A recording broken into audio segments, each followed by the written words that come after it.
Hulu's Hellraiser completely reimagines the original movie, and the path it takes owes a small debt to 2009's Friday the 13th reboot. The original Hellraiser was directed by Clive Barker, who adapted his novella The Hellbound Heart. Audiences had never seen a movie quite like Hellraiser before, and it remains one of the most unique horror films of all time. It also made lead Cenobite Pinhead, who technically isn't a villain, an instant genre icon. Like with many of its rivals like Halloween, Hellraiser soon received a bunch of sequels, but even by the standards of disappointing horror follow-ups, the franchise's descent was steeper than most. Following the bad reception to 1996's fourth-outing prequel sequel Hellraiser, Bloodline, the saga spawned a bunch of increasingly terrible straight-to-video outings. Arguably the worst was 2011's Revelations, with this entry being quickly tossed together in a matter of months on a tiny budget so the studio could keep the rights. Hulu's Hellraiser looks set to revive the series in a big way, with the film being a total reboot.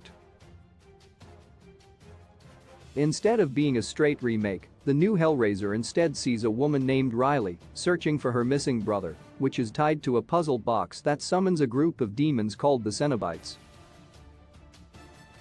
The trailer for Hulu's Hellraiser has been positively received for its updating of the material, but it also revealed that it pulls from more than the 1987 original.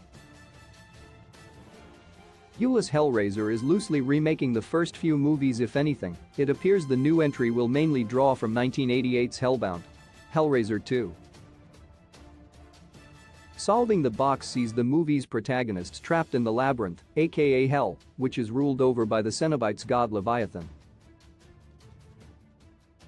The story also sees heroine Riley, Odessa Asian, traveling into the labyrinth to rescue her brother, just like Hellraiser 2 saw Kirsty, Ashley Lawrence, literally go through hell to find her father.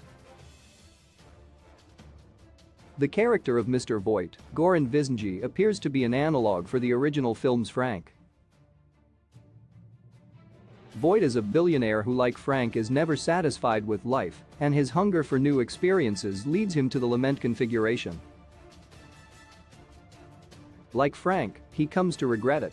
His mansion with its puzzle box-style exterior also appears to homage the lament configuration building viewed in both Hellraiser 3, Hell on Earth and Bloodline. In the way it's pulled several franchise elements to construct a new story, Hulu's Hellraiser shares comparisons with 2009's Friday the 13th.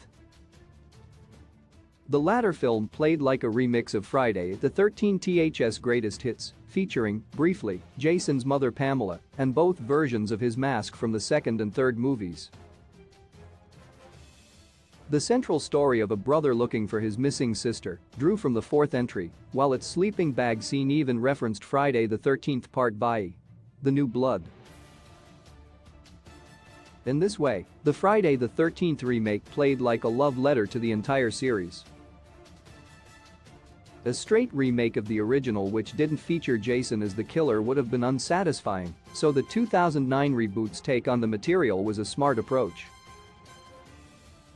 With Hulu's Hellraiser taking a similar path, hopefully, it can bring the series to a new generation of fans.